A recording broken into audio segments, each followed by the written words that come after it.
Hello friends, welcome back to my channel. तो आज हम एक्सप्लेन करने वाले हैं कार्तिकेय मूवी को। ये एक मिस्ट्री थ्रिलर मूवी है। मूवी के स्टार्टिंग में एक शंकर नाम के आदमी को दिखाया जाता है जो आधी रात को किसी को कॉल करके कहता है कि वो सुब्रमण्यपुरम गांव में है और उसे इस गांव के मंदिर का रहस्य पता चल गया है और उसे जो पता है वो एक किताब में लिख रहा है। सिर्फ 10 पेज बाकी है लिखने के। इसके बाद वो कल मीटिंग में इसका खुलासा करेगा कि तभी एक सांप आके उसे डस लेता है और वो वहीं पर मर जाता है। इसके बाद हम कार्तिक नाम के एक लड़के को देखते हैं जो कि एक मेडिकल स्टूडेंट है और उसे सुपरनेचुरल पावर्स में बिल्कुल भी बिलीव नहीं है। वो हर चीज़ को लॉजिक और साइंस से एनालाइज करता है। उसे एक मेडिकल कैंप के लिए सुब्रमण्यपुरम जाना पड़ता है। इसके बाद हम पृथ्वीराज को देखते हैं जो कि आस्तिक यानी भगवान पे भरोसा करते हैं और मीडिया को कहते हैं कि लोगों के भरोसे को उपहास यानी मौक नहीं करना चाहिए। लोगों का भगवान पे भरोसा ही उनकी खुशहाल जिंदगी का सोर्स है। उनसे मिलने स्पेशल इन्वेस्टिगेशन ऑफिसर सहदेव आते हैं।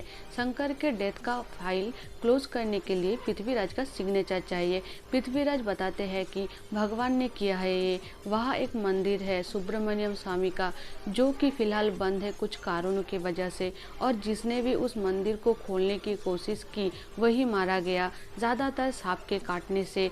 शंकर भी यही जानने गया था और उसकी मौत हो गई।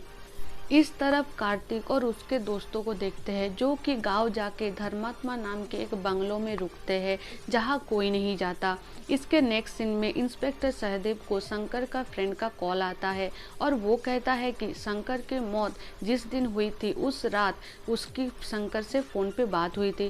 शंकर एक किताब लिख रहा था वहाँ एक बंद पड़ी मंदिर के बारे में, और शायद उसी किताब से शंकर की मौत का वजह पता चल सकता है। और वो किताब शायद शंकर के वाइफ के पास है जो अभी नासिक में है। इस तरफ कार्तिक और उसके दोस्त गांव में कैंप लगाते हैं और तभी उसे वल्ली दिखती है जिसे वो कॉलेज में मिला था और तभी से उसे पसंद करने लगा था, पर वल्ली को वो पसंद नहीं आता। कैंप में एक आदमी उसकी वाइफ का बच्चा गिराने आया था क्योंकि वो लड़की थी। कार्तिक उसे समझाता है कि उसे ऐसा नहीं करना चाहिए। इसे देखकर वल्ली इम्प्रेस हो जाती है उससे। इसके बाद हम इंस्पेक्टर सहदेव और शंकर के दोस्त को देखते हैं जो नासिक गए थे वो किताब लाने। इंस्पेक्टर सहदेव उस किताब को पढ़ने लगते हैं जहां लिखा था कि दक्षिण भारत में कीर्तिवर्मन नाम के एक राजा सुब्रमण्यम स्वामी जी की एक मंदिर बनाते हैं जहां से कार्तिक पूर्णिमा के दिन मंदिर से रोशनी की तेज किरणें निकलती है। ऐसा लग रहा था कि सुब्रमण्यम स्वामी खुद प्रकट हुए हैं। इस दिन से 21 दिन तक मेला लगता है और षष्ठी के दिन भव्य पूजा करने के बाद मेला खत्म कर दिया जाता है। ऐसा सालों तक चल रहा था। तभी किताब पढ़ते वक्त एक ऑफिसर सहदेव को किसी इमरजेंसी काम के लिए बुलाते हैं। इस तरफ कार्तिक और उसके दोस्त घूमने जाते हैं कि तभी एक कार का एक्सीडेंट होता है और उस कार में सहदेव थे। कार्तिक को वो किताब मिल जाती है और वो उसे पढ़ने लगता है। पिछले साल मंदिर में पूजा हो रही थी कि तभी मेन पुजारी बेहोश हो जाते हैं, इसीलिए कुछ लोग आके उस मंदिर को 11 दिन के लिए बंद रखने की बात करते हैं, पर मंदिर की बाकी पुजारी मना कर देते हैं। इसके बाद कई लोगों की सांप के काटने से मौत होने लगी। मंदिर के बारे में लोगों में डर पैदा हो गया और मंदिर को हमेशा के लिए बंद कर दिया गया है। कार्तिक उस मंदिर को देखने जाता है। इसके बाद मेडिकल कैंप में कुछ लोग कार्तिक को मंदिर के सामने जाने से मना करने आए, तो वहाँ के एक इलेक्ट्रिशियन कहता है कि उसके जाने से ही शायद एक दिन मंदिर खुल जाए, कि तभी वो सीढ़ी से गिर जाता है और उसकी मौत हो जाती है। इसके कुछ दिन बाद एक सांप कार्तिक को मारने की कोशिश करता है पर वो बच जाता है। फिर से वो सांप एक दिन आता है कार्तिक को मारने के लिए, पर इस बार कार्तिक उस सांप को पकड़ लेता है और उसे एक स्नेक एक्सपर्ट के पास लेके जाता है।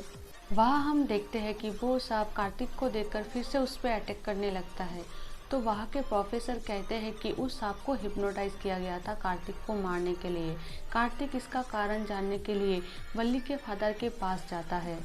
वो उसे तंजावुर लेके जाते हैं। वहाँ पता चलता है कि वहाँ के राजा कीर्तिवर्मन आर्किटेक्ट विश्वकर्मा को एक मणि देते हैं, जिसे वो सुब्रमण्यम स्वामी के मूर्ति के नीचे ऐसे रख देते हैं कि जब भी उसमें चांद की रोशनी पड़ेगी उसमें से तेज किरणें निकलेगी और मंदिर में रोशनी बिखरेगी।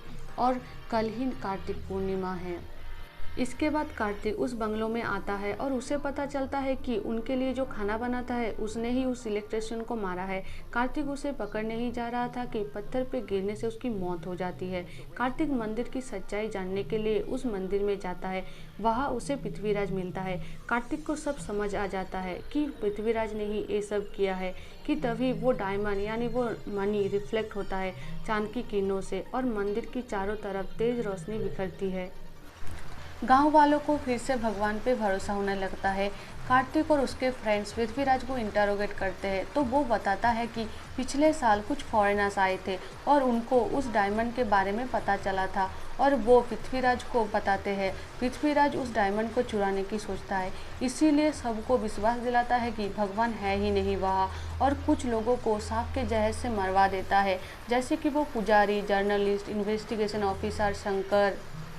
पृथ्वीराज को पुलिस अरेस्ट कर लेते हैं, पर अभी भी कार्तिक को भगवान पे भरोसा नहीं था। बल्ली के पिता उससे पूछते हैं अगर भगवान नहीं है तो वो सांप सबको मार पाया पर उसे क्यों नहीं। उस पागल पुजारी ने उसे ही क्यों उस गांव में जाने के लिए कहा। तंजावुर के पीठाधिपति ने उसे ही क्यों मिलने बुलाया और क्यों कहा कि वृष राशि जिसका होगा वही दीप प्रज्वलित करेगा मंदिर का। कार्तिक इन सभी प्रश्नों के बारे में अपने ग्रेजुएशन के दिन सोचता है और उसे रियलाइज़ होता है कि भगवान है। इसके 3 महीने बाद कार्तिक अपने दोस्तों के साथ गोवा जाता है एक गुफा को इन्वेस्टिगेट करने। वहीं पर ही मूवी एंड हो जाती है।